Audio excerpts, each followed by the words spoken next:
So hello and welcome to this week's episode of the Magical Shit Show with myself, Tamar the counsellor, Phillipa the movement expert, and Claire the oily witch. Welcome, ladies. Lovely to see you both. So just to set the scene, astrologically or universally, we have a full moon coming up. Is that right, Claire? What's going on with that? We have a full moon on Monday at 9:17 a.m. in Gemini. Okay, and what does that mean? For the person on the street, it being in Gemini means what?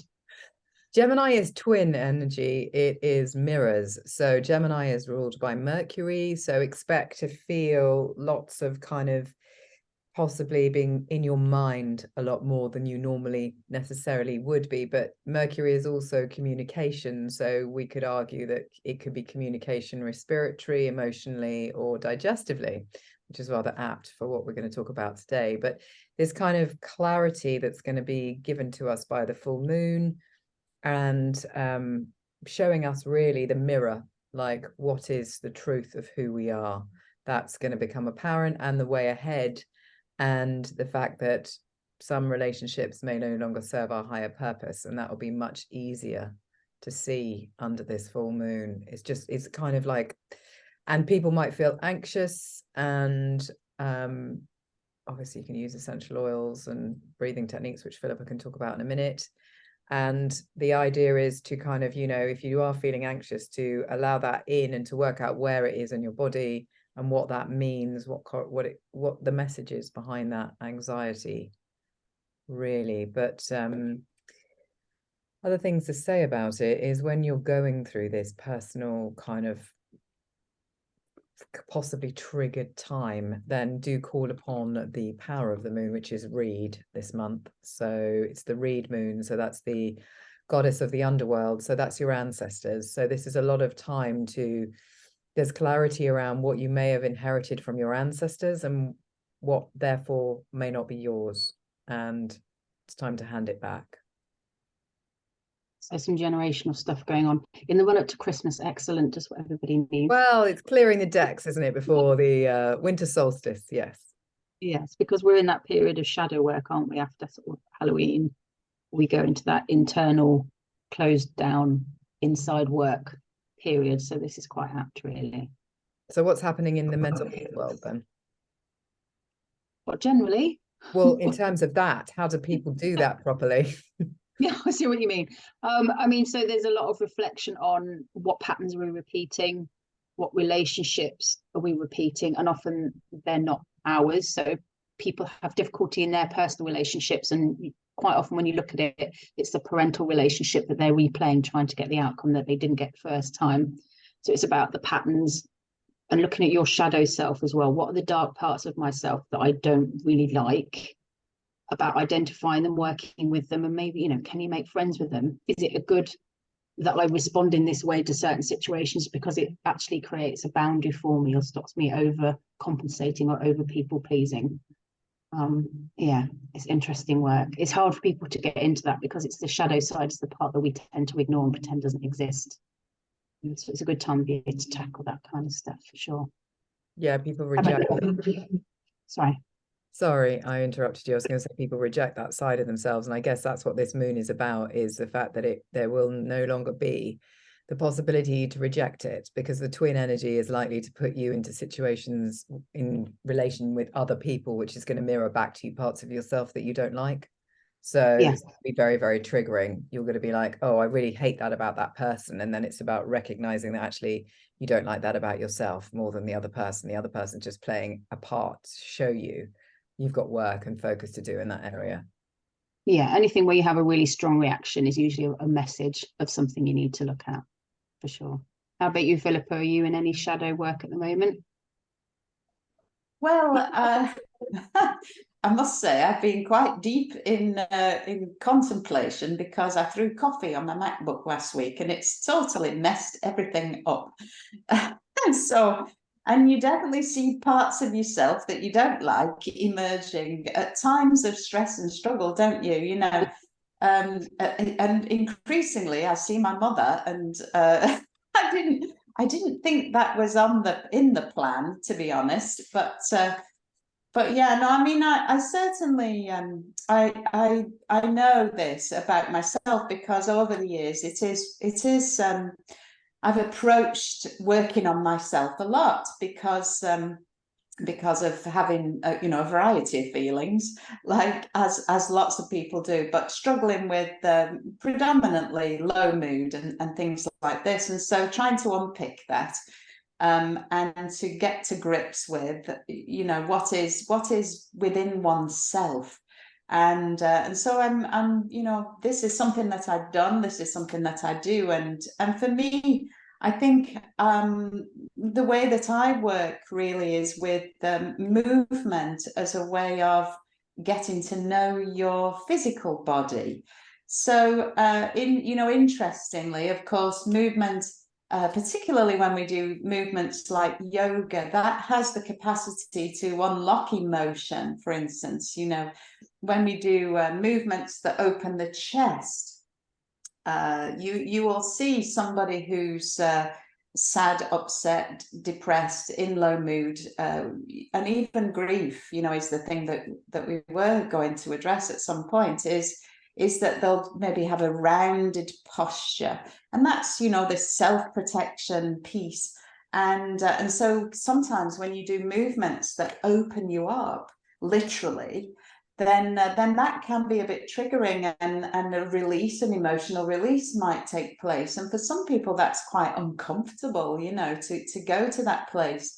But the more that we learn and grow and develop and make this connection between the mind and the body and the emotions and our life experiences, what's been dealt to us, and as Claire said, what's going on in the phases of the moon and such like, and our charts, then we can start to unpick this puzzle. And for me, it's a journey that I am curious and interested to undertake. But I understand that for lots of people, it can be quite a difficult journey to embark upon. And but I think the rewards as we explore this stuff are there for the taking, for us as individuals.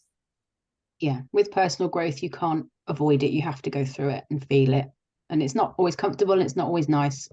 But like you say, the rewards the other side are amazing. Talking about things going through, if you like the link there, this week, we're going to talk about grief and constipation. So things not going through. So who would like to start us off with this? Well, I mean, yeah, Constipated pause. Yeah, very, very pregnant pause there, wasn't it? I mean, it's just a gambit of emotions. And I suppose we think about grief as grieving for lost family members, say, for instance. But, for me personally, I've really been grieving the loss of my role as a hands-on mummy. And, as my children have grown up. So we don't just want to think about grief as something that's reserved for people who've lost loved ones. I mean, of course, that's absolutely something that we'll experience under those circumstances. But there's lots of scenarios where we might be having those feelings and really not understanding, why, how can that be? It could be the loss of a body part, even, thinking about my role as a physiotherapist, people who lose function in a limb because of an accident or an incident, then, the grieving process is something that we entirely should expect people to experience. And unfortunately, speaking to my own self in my training, and I think it is still true that, us therapists dealing with physical bodies are not necessarily equipped with the skills to deal with the emotional, psychological impacts of those experiences for people. And so, that we need to work as part of a team, and that's where obviously, if only we had direct access to referrals to counsellors, but we have to obviously go via the general practitioner usually if we wanted to make any of those recommendations. So I mean, the kinds of skills that we might need to navigate that process, Tamar, I would have thought that's, you know, in your domain principally. Yeah, because you've kind of got both elements. You've got the physical recovery, but the emotional and mental recovery that goes along with it.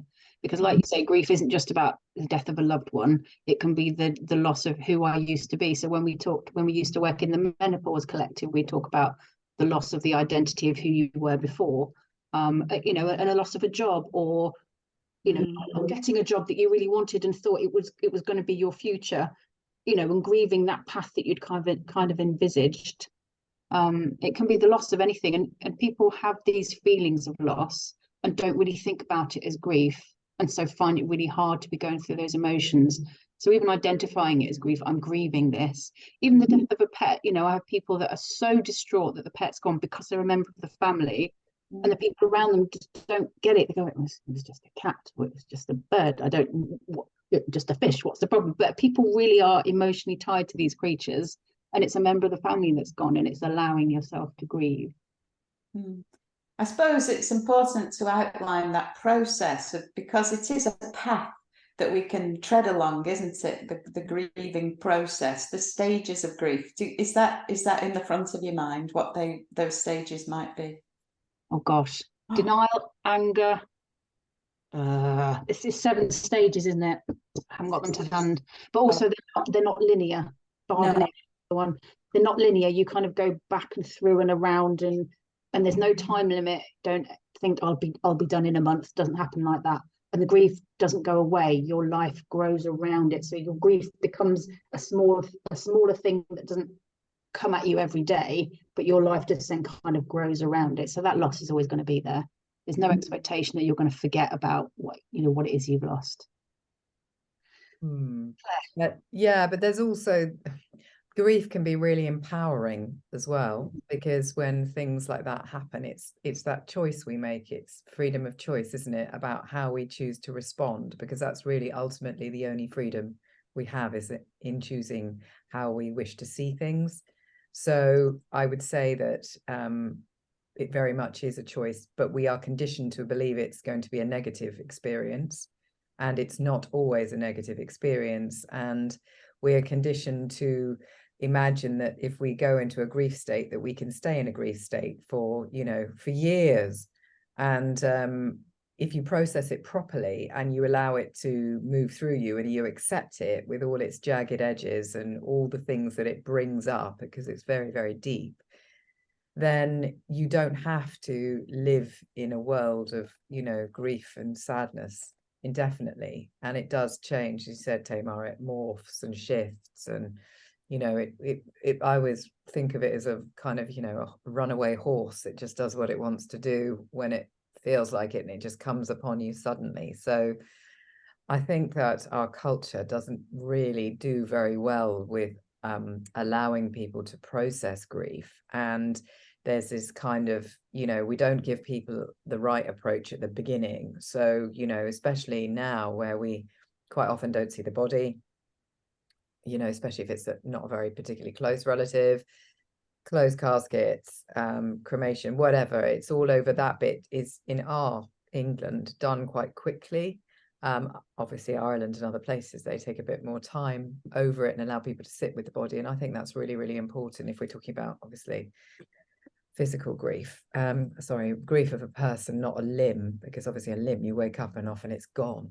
It's like, you perhaps didn't even know it was going to be gone. So that's, very, very difficult. But yeah, we're talking about people. So we don't, people take a couple of weeks off work, and it's like, it kind of needs to be a bit more flexible, because you might be okay in the first couple of weeks. It might not hit you till a month later. There's just no tailoring of how it's going to be. And I mean, I think it was Queen Victoria outlawed keening, which was where people used to weep and wail around the body. And Victoria was very buttoned up, wasn't she, after Alfred died? So she kind of really tried to shut down everyone else's emotions. She kind of brought the whole of our culture into this kind of very somber kind of approach, closed down emotions. And I think we're still trying to recover from that, personally. I think people need to be more allowed to scream, let it out, express the loss. The more you can do that, the better for you.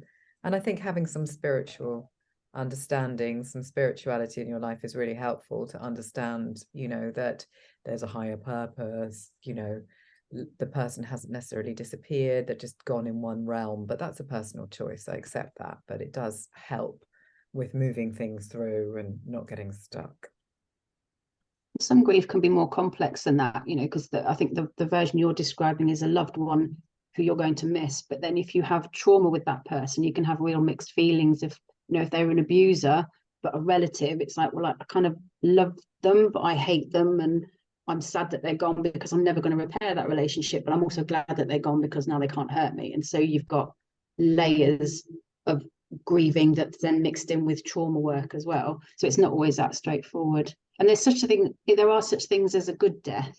So I've had a friend recently whose mother-in-law passed away. She was in her 90s.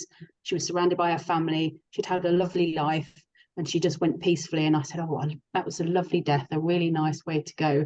And I think we miss that in this culture a lot. There's so much about keep them alive and, you know, and do everything you can. The hospitals, doctors, do everything you can to keep them alive. And it's like, is it though? Can we just let them go nicely and peacefully? And, you know, I'd like to hope that I'm pragmatic enough that when I get to a certain age, I just think, oh, just leave me alone. Leave me alone. Don't want any operations. I don't want any poking or prodding, or, you know, it's having that nice, gentle way of going that, you know, I think we miss that a little bit. Yeah, I mean, I think there's a lot around ceremony, isn't there, where like Claire said, you know, the way in which we conduct ourselves, but equally it's for individuals to decide on that, isn't it? I suppose having the option is the main thing, that you know, you should have the option. And I think, to be honest, one of my clients conducts oh golly, I want to say the right word and I can't think of it. He conducts funeral services, but he's not a priest or of any denomination. So that gives people now, there's a lot more opportunities for us to really choose the way in which lives are celebrated. You know, and I think in the medical system, there's a lot more around hospice care, which seems to be, you know, filled with nurturing, caring professionals, and, you know, the environment's more homely, and if it's all possible, people really are supported in their own homes with all the necessary equipment and nursing and such like. So things have moved on, you know, thankfully in that regard. You know, and I think that there's no good way to be sad, is there really? You know, and there's no right or wrong way is probably what I meant to say. So we just have to sort of somehow get a bit more in tune with our feelings. What I loved when I lived in America was the ability of, and this started, you know, with parents and children naming emotions, for instance, because we are emotionally a little bit suppressed, I suppose, in this country, aren't we? And we're sort of known for that, aren't we? The stiff upper lip and all that. But I really got to see a different side of things when we were living in America for a few years, and so that parents teaching children to understand and label and name emotions, you know, sadness, elation, you know, and give it a word and something that explained emotion. So, you know, I think that's a big part of it, actually. And I know that my generation was much more the sort of be seen and not heard, and now we're changing that dialogue so that but you know what, with all this smartphone use that I see with and I'm making no judgments, children and adults alike, you know, that we're not as connected as people as we might be, and there's a danger in that parent-child relationship that we're maybe not getting the emotional input and guidance. Oh, I love it, the kid puts in the hand on its head, what the tail, But you know what I mean? So it's we don't really want to start thinking about emotions when the shit's hitting the fan, you know, excuse the pun. It's something that, as from being really young, we want to be more in touch with all this stuff. Don't you think, Claire? Oh yeah, 100%, 100%. And I was thinking about our subject of constipation, and I was thinking how constipation, I wonder if we're a nation of constipated people, because we wouldn't know that because it's such a taboo subject. People don't really go around going, I've got constipation, I'm a bit runny.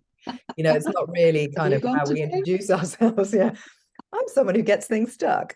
And I think that kind of grief is a constipation of emotions, isn't it? It can be, and it can sit in various different parts of the body. You have to check in with which part your grief is stuck in. But obviously we're talking digestion. I would say, from my own personal experience, which was a traumatic death, by the way, Tamar, with kind of, you know, all those mixed emotions, that constipation probably definitely happened because it was such a shock. It was just like everything just went like that. And it was the last thing on my mind, whether I was going to, you know, whether I was constipated or not. I didn't really care about anything at that point in time because it was so shocking. So, Philippa, in terms of kind of grief, constipation, and constipation in the physical body, what movement tips do you have? Because the same movement tips for actual physical constipation are probably going to likely apply to emotion. So, you know, how do you move that through? Yeah, well, I mean, this is the conundrum, isn't it?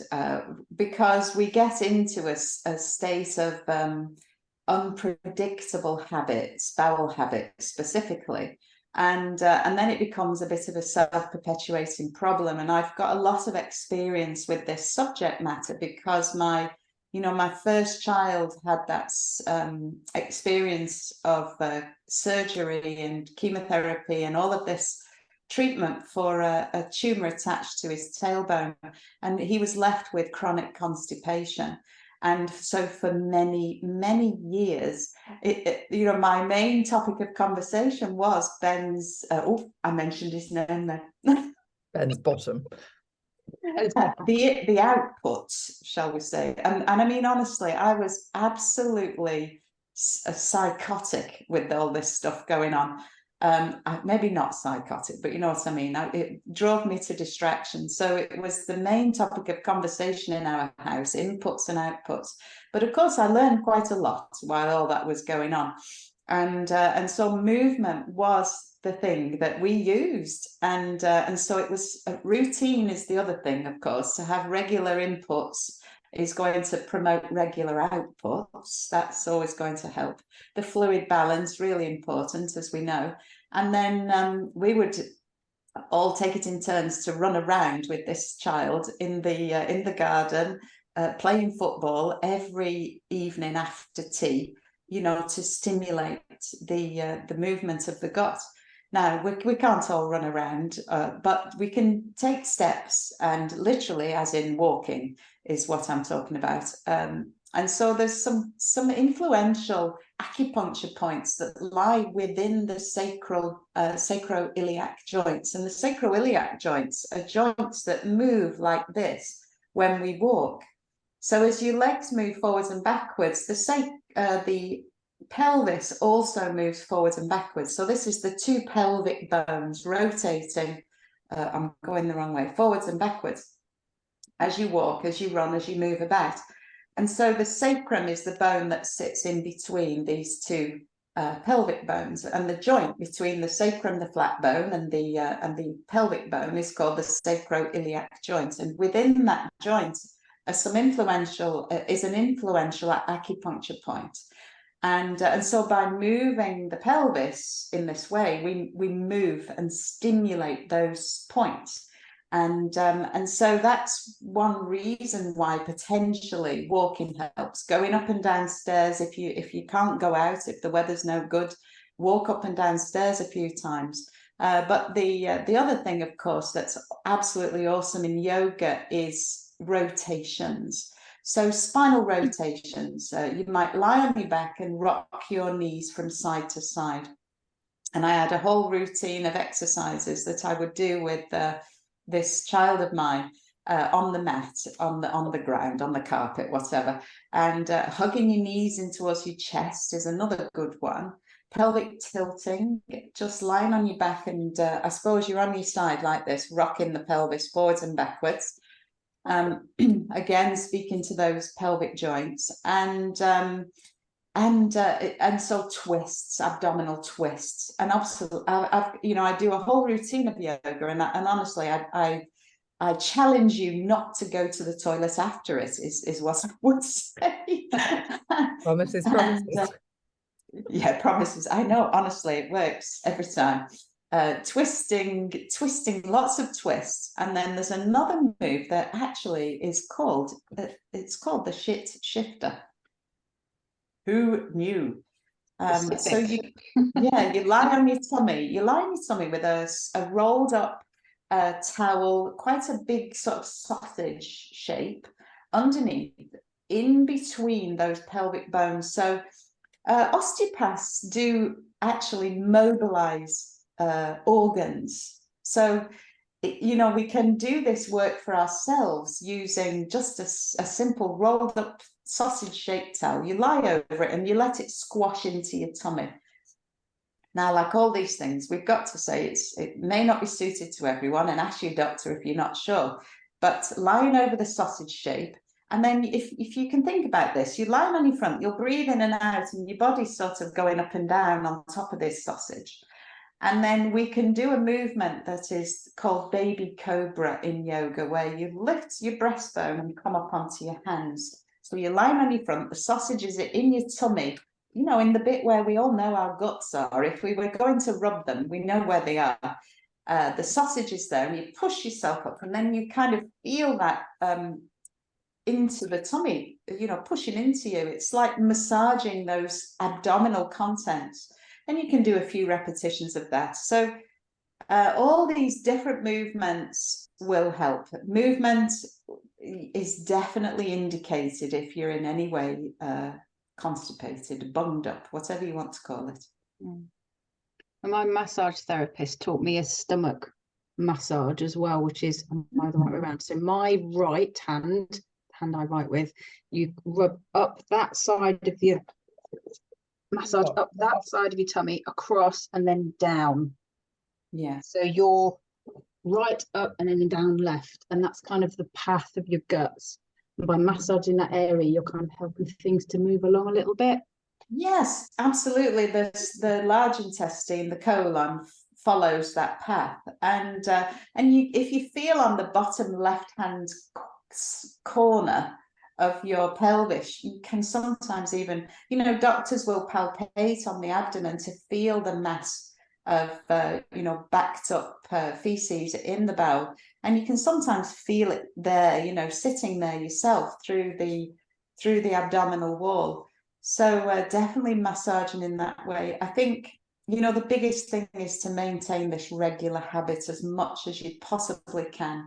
And that's a habit of movement, but also fluids and lots of fiber, Claire. You must have lots of lovely, nourishing foods that we could suggest.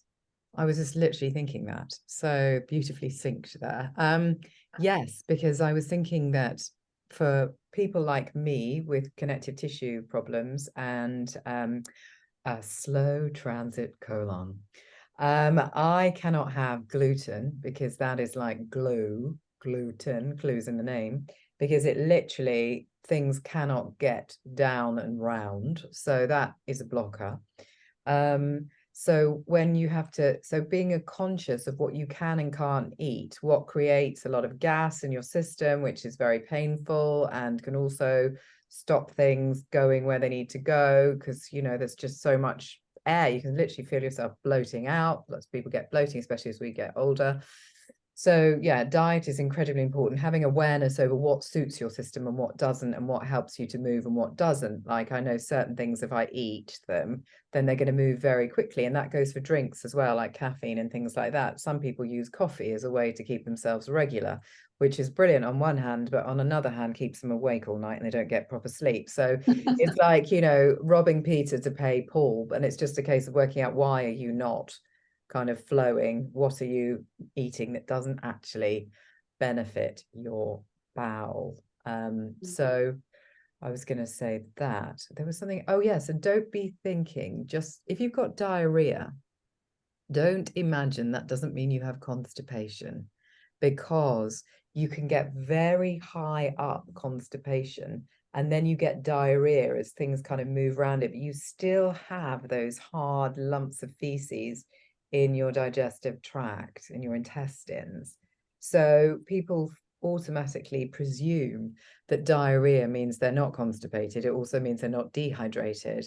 It is not true for either of those things. And as Phillipa said, remaining kind of with fluid balance, your fluid balance is incredibly important to help things kind of go through in the right way. Yeah, I mean, that's it. The liquid stool will get past the mass. Exactly. And you feel like you've got diarrhea, but actually there's the blockage is further up in the colon. And you can feel it. You know when you're flowing, yeah. you know when you're kind of in flow, and you know when you're not. It's like there's still more to come. Well, you know, I mean, I've been a member of a family that's happy to talk about bowels since I was born, so it's nothing new to me. But it is really important because, you know, that stasis in the system is you know, the lack of flow. Everything flows. We've got this 24-hour clock in the way in which energy passes through all the different meridians in Chinese medicine. And we've got our, you know, sleep-wake cycles. So we're very cyclical, the tides, the moons, you know, we're very cyclical by nature. And so we don't do well when things are stuck. So, you know, restoring that flow and you know, really making time. You know, this is the thing, that's our busy lives. Sometimes we're out the door of the house, we're in public places, maybe at work, we don't feel comfortable in those bathrooms, and you know, that I definitely can speak to that. So you save it till you get home, but by which time the water's getting absorbed out of the terminal part of the last part of the gut. And then the stool's just getting harder and harder and harder. And that's a technical term, stool. It's not actually a stool. So yeah, poo, that's it. So, you know, so it's finding the time. I set the clock early and make sure that I have time, plenty of time in the morning, so that I can have the hot fluids that can really help in the morning.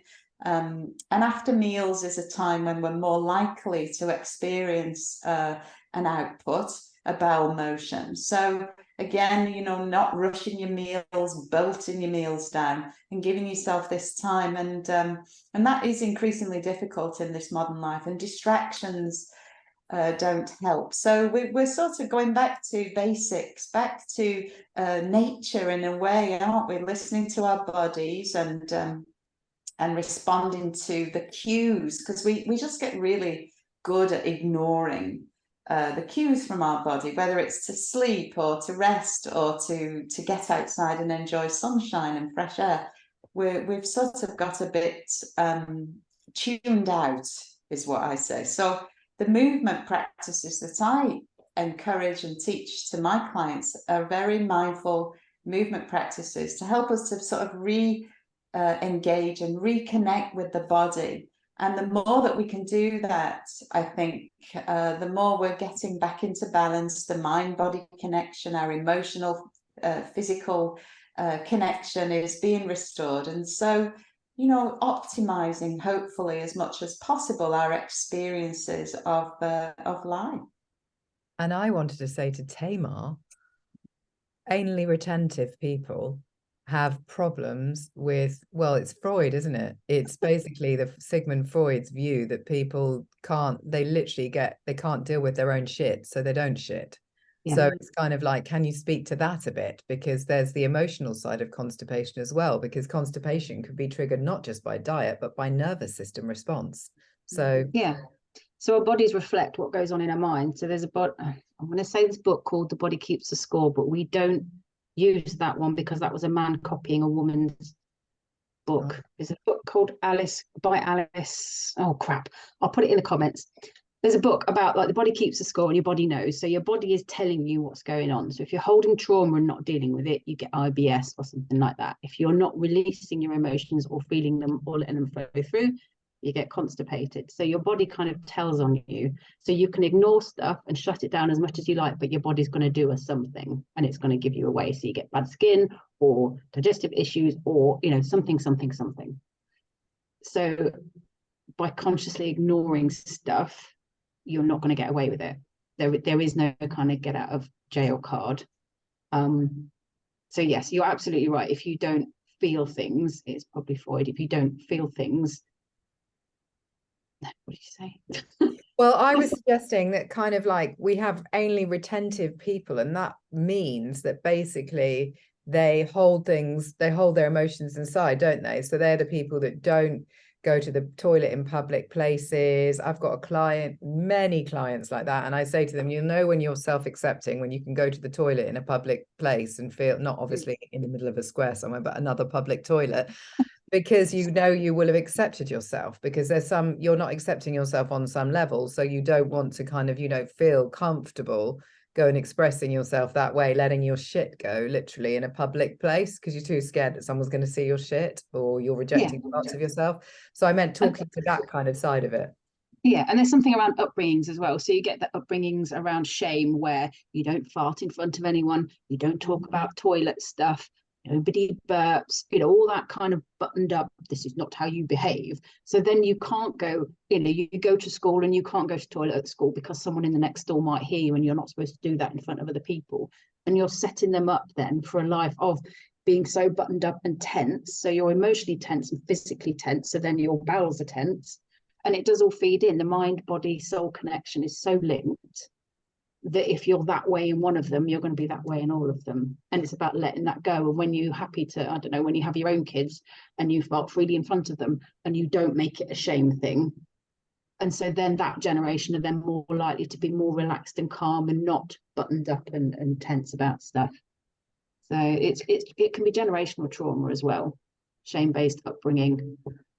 Philippa, you sort of said about the stiff upper lip, and you don't talk about stuff. And there are generational studies which I'm unable to cite, but there are studies that we had the silent generation who were in the war, came back from the war with PTSD, so they then weren't able to emotionally self-regulate. They had the boomer generation, so they couldn't teach the boomers to self-regulate. Boomers then had the Gen X's, and then it seems the Gen X's down. Because we're that far away from the PTSD, we're now starting to learn to emotionally self-regulate and then pass that down to our kids and the next future generations. So then the emotional self-regulations mean you're not holding everything in, and you can't, you can now start to name your emotions, which means you can feel them, which means you can let them go. So my upbringing was, you don't get angry, you don't shout, you don't get cross. So with my son, I had a really frustrating week last week, and I was like, I'm so annoyed. And he came and sat down and said, let's do some breathing exercises, Mum. And he said, breathe in, breathe out. And he was teaching me. He was sitting and doing the breathing with me because he's been taught self-emotional regulation that I'm self-teaching that the generation above couldn't. Yeah. So I had constipation issues when I was younger, but now I'm doing this self-emotional regulation work. Things are much better in that department, and now I'm teaching my son, and he has no problem going to the toilet. He's 11. Like is always the case, it is very complex, and we're all individual, but to sort of find out what it is for you, because it's going to be different, isn't it, for different people. And if check all the boxes, try try the nutritional elements. Processed food isn't going to help constipation any day of the week, is it? Or You know, anything. or anything, no. It tastes good. But it's an immediate high, immediate gratification for long-term cost. But Yeah, that's it. So, you know, you do the things that are easy first, you know, and get yourself into a bit more of a routine, and then we can tackle the deeper, more difficult conversations with support, as is always the case, with support if needed. That there's lots of people who are like Tamar, qualified and available to give you emotional support as you navigate these difficult the challenges of life. You know what? It's just what I call it, the condition that is life. Because everybody, we're all sat here thinking everybody else is having so much more fun and more of a whale of a time, and they're not constipated, and we are, and they're not grieving or you know, anxious, and we are. But you know what? We've all got this going on. So the more we open up, which is why we're here to talk about this stuff and share our own insights, the better, isn't it? Don't you think, girls? Yeah, it seems everyone's path is unique. Before I sum up, Claire, was there something you wanted to add there? No, just kind of everything Phillipa said. If anyone needs any help with grief, then come to me if you want to talk about spiritual grief, and have this extra additional spiritual support. But no, I think we've done a very thorough job of grief and constipation as far as we're able to take it in this moment in time. Yes. So the summary of what I'm hearing is everybody is unique, but there are simple things you can do, like move, drink fluids, eat well.